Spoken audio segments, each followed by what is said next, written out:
and contamination can do to a community. And after the storms move through, as promised, they've left us with partly cloudy skies and an absolutely beautiful day. We'll take a look at your full forecast coming up. And one trip to space just wasn't enough. We meet a man who's forking out the cash for a trip to the moon. The 4 states' most watched news starts now.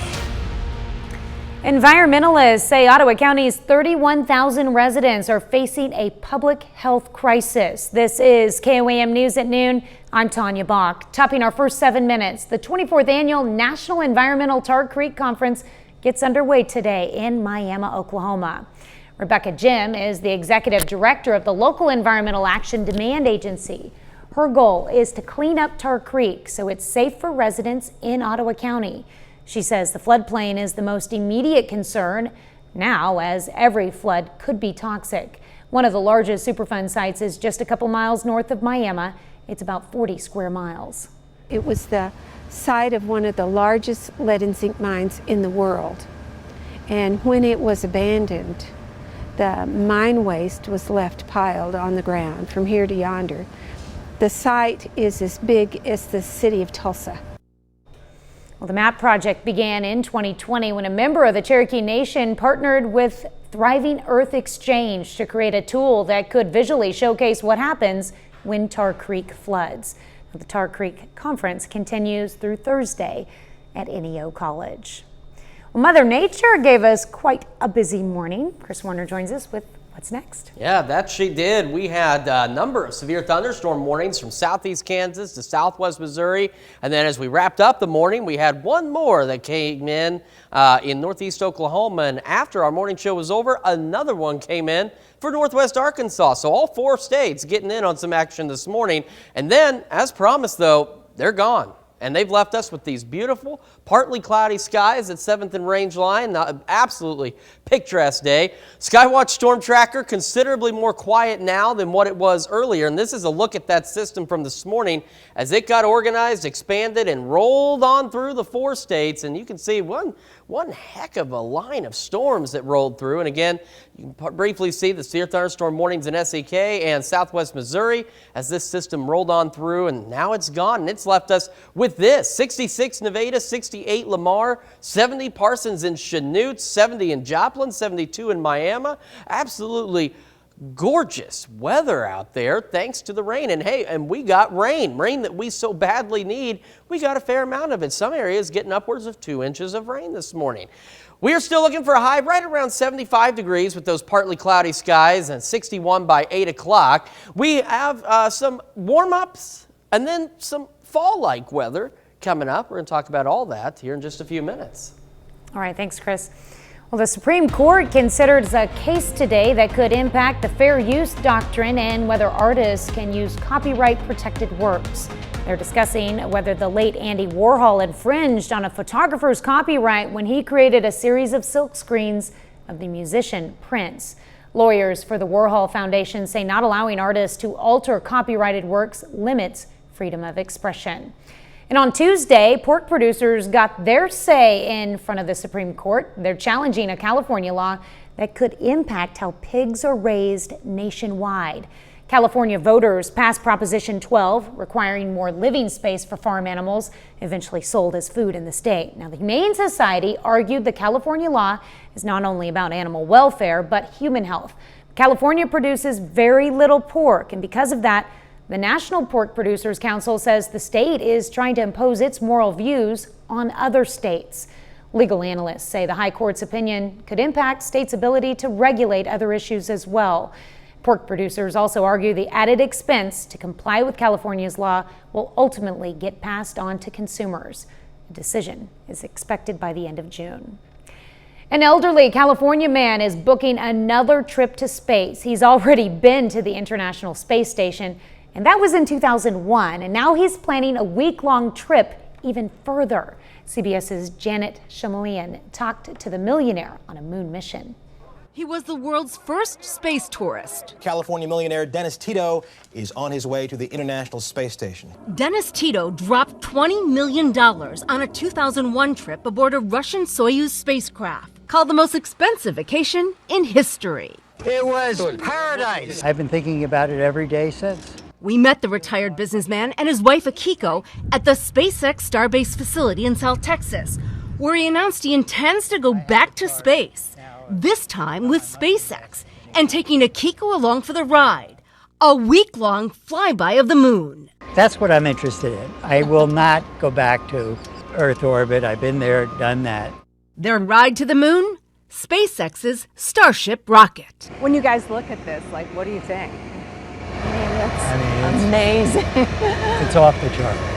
When Starship is hoisted atop its super heavy booster, it will be almost 400 feet tall, 33 engines firing to blast it off the launch pad, twice as powerful as NASA's Artemis moon rocket. Starship, designed to be fully reusable, is still in development. SpaceX has nailed some test flights, others erupting in fireballs.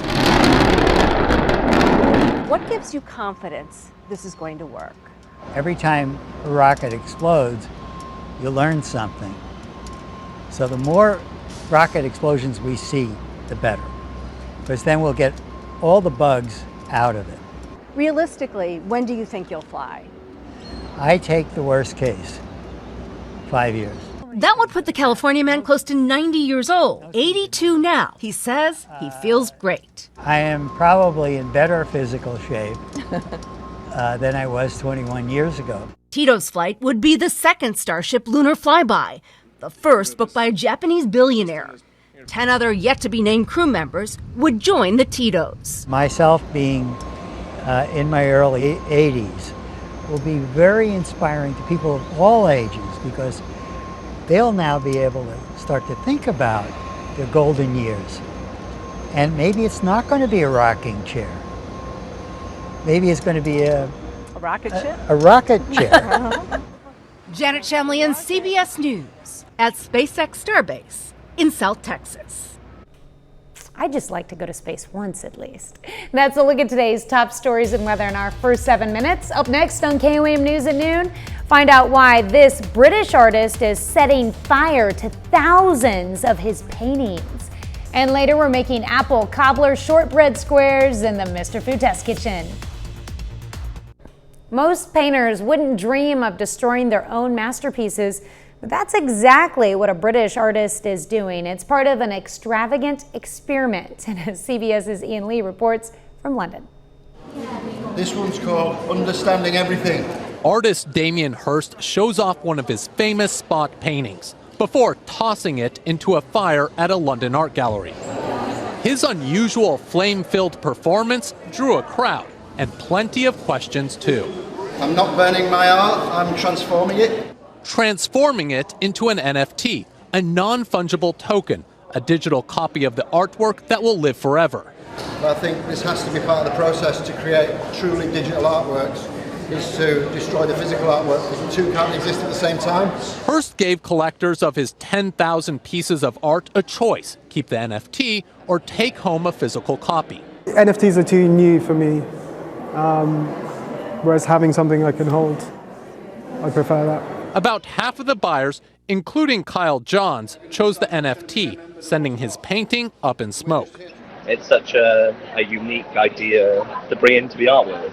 What did you think, though, about him destroying the actual painting? It's not destroying, it was cementing the fact that it's only going to be an NFT. But destroying or transforming, whatever you want to call it, is not easy for the artist. The better the title, the harder it is to burn it. This one's called All Love. This bizarre experiment was all meant to test the value of physical art versus digital. And which is worth more, I still don't know. And which is better, I still don't know. Creating a heated debate for collectors in the digital age. Well, collectors estimate the works being burned are worth about $11 million. Ouch. Still to come on the KOAM News at noon, Mr. Food. It's apple season, and we're baking up an Applicious treat that is worthy of a blue ribbon. But first, Chris Warner returns with your complete forecast. Boy, after a really loud, rocky start to our morning thanks to a cold front and some strong, even severe thunderstorms. We are considerably calmer here at the noon hour. A look at the Skywatch storm tracker. You can see we're just on the back edge of the clouds from those storms this morning, moving on out. In fact, we can take a look at where they were this morning about 4 hours ago, and they are continuing to surge off to the south and east. Now, down across the southeast, some of these storms may re-intensify and give them a better chance for more widespread severe weather later today. But thankfully, our severe threat back here at home is done. Now, this map wasn't supposed to go here, but it did anyway. But you can see southeast Kansas, not bad. Not bad at all. So if you're in southeast Kansas, you're pretty good right now. Take a look at the skies, too. As promised, we are left with just partly cloudy skies across the area right now behind that system. And we're looking good, too. The wind is a little bit calmer, northwest at 16. 70 degrees in Joplin. Temperatures across the region also look pretty darn good as well. We got 68 Yates Center, 69 Neodesha, 71 Chatopa, 72 in Miami, a little warmer, 66 Nevada, and 68 Lamar at this noon hour. As we go through the rest of the day, some of us will still reach that high of 75, but as you can see, some of us managed to cash in on that cool air and will stay a little bit cooler than the rest of us. We're looking to be 69 at 2, 72 by 5, and 61 at 8, and the clouds will continue to break up and clear on out, leaving us with mostly clear skies as we head into tonight, but that will also allow us to cool off to a relatively chilly 48 degrees for our overnight low. I mean, at least it's chilly for me. Some folks, 48 degrees is wonderful. Heading into the weekend, though, we will warm up, and then we'll start to cool back down again. We got some rain showers possible Saturday, 75, 73 on Sunday, partly cloudy skies. Otherwise, a pretty pleasant weekend, watching those rain chances, and then we've got fall-like weather coming after this. On the future track, there's really not a lot, aside from those stray possible showers. This is very early Saturday morning, and then after that, a lot of the activity out there, but it's staying to our south, nowhere near us. The only thing it's doing is it may give us some additional cloud cover on Sunday. And we're looking at some passing clouds next week, but did you happen to see Monday night where it said 39 degrees on there? Yeah, we're settling into a bit of a fall-like pattern here over the next few days. And as you can see, I mean, we're heading a week, a little over a week actually, into the future. Other than some passing clouds, we stay calm, we stay dry. I know we need more rain, but at least we're not going to be dealing with any severe weather over the next several days. Don't forget to stay ahead of the latest severe weather or any weather. Whenever you're not near your television, scan that QR code for the Skywatch weather app, or, of course, go to your favorite app store and search for KOAM Skywatch weather. Latest forecast, radar, severe weather alerts, everything you need to know when you're not sitting right in front of that television set at home to watch KOAM News. Now on to the 7 days. So as promised, we warm up, not tomorrow, we're 71. Then we're 80 by Friday. We head into the weekend, the shower chances, and then we really start to cool down. That's what I'm talking about. Monday night's low, possibly at 38 degrees. Then look at this 10-day forecast. Maybe a stray shower or two by next Thursday, but as you can see, next Thursday is as warm as we get for a while at 70. Otherwise, we settle into a very fall-like pattern with just a few stray shower chances here and there. So a lot calmer than we were this morning, for sure. And that map that randomly zoomed into southeast Kansas, I didn't apparently click the right button at the right time. It was supposed to show we had a few hail reports across the area this morning. Yeah. Most of it just quarter-size hail, nothing too crazy, but we had severe thunderstorm warnings in southeast Kansas, southwest Missouri, northeast Oklahoma, and after our morning show was over, one in northwest Arkansas. So everybody got in on a little bit of that storm action this morning. Yeah, I had some viewers write to me they were getting hail in Fort Scott around 5:50 in the morning. At Fort Scott's actually the first hail report that came in, quarter-size hail out of Fort Scott, and that actually led to severe thunderstorm warnings in southwest Missouri. So yeah, it was a busy morning this morning, but a lot calmer now. Yes, big change from what we've had in the past. Big change. Yeah. All right, thanks, Chris. We take this time to honor today's four-state hero, Sergeant First Class Arthur Plain in the U.S. Army. The soldier from Nevada, Missouri, joined the 2nd Squadron, 1st Cavalry Black Hawk Regiment in 1968. He earned the National Defense Medal, the Army Achievement Medal, and the Vietnam Service Medal. To Sergeant Arthur Plain, we thank you, our four-state hero. Imagine the taste of your favorite apple pie combined with the taste of your favorite apple cobbler, served on a homemade shortbread crust. Sounds good, right? Well, that's exactly what we're making today. Howard shows us his apple cobbler shortbread squares in the Mr. Food Test Kitchen. It's apple season, And that means our markets and farm stands are brimming with all sorts of freshly picked apples. And right now, they're at some pretty good prices. So besides eating them as is, we came up with an apple shortbread bar that I can only describe as, well, how about appleicious? To make this shortbread crust, we beat together some butter, sugar, and a little vanilla. Once it's creamy, we add some flour and a bit of salt. This gets pressed into the bottom of an 8-inch square baking dish, and it gets baked for just a few minutes. While that's in the oven, we toss peeled and sliced apples with some sugar, flour, cinnamon, and a little nutmeg. On top of our baked crust goes a crumb mixture that we made by combining some brown sugar with flour and butter. The apples go over that before finishing it off with more of the crumb topping, and then we pop it back into the oven. Once it cools, it's ready to serve. Imagine the combo of the best apple pie and a really decadent apple cobbler served on a shortbread crust. To get the recipe for what we call our apple cobbler shortbread squares, simply visit our website. I'm Howard with Kelly in the Mr. Food Test Kitchen, where today we found a fresh from the orchard way for you to say, ooh, it's so good. That looks delicious. You can find this recipe along with a lot more good food from the Mr. Food Test Kitchen online. Just go to our website at KOAMnewsnow.com. Here's a look at our 4-state market prices.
After a rocky start to the morning, we are much calmer now. Partly cloudy skies, 75 today. This is a slight warm up through Friday, some shower chances by Saturday, and then we head for more fall-like weather as we head into the start of next week.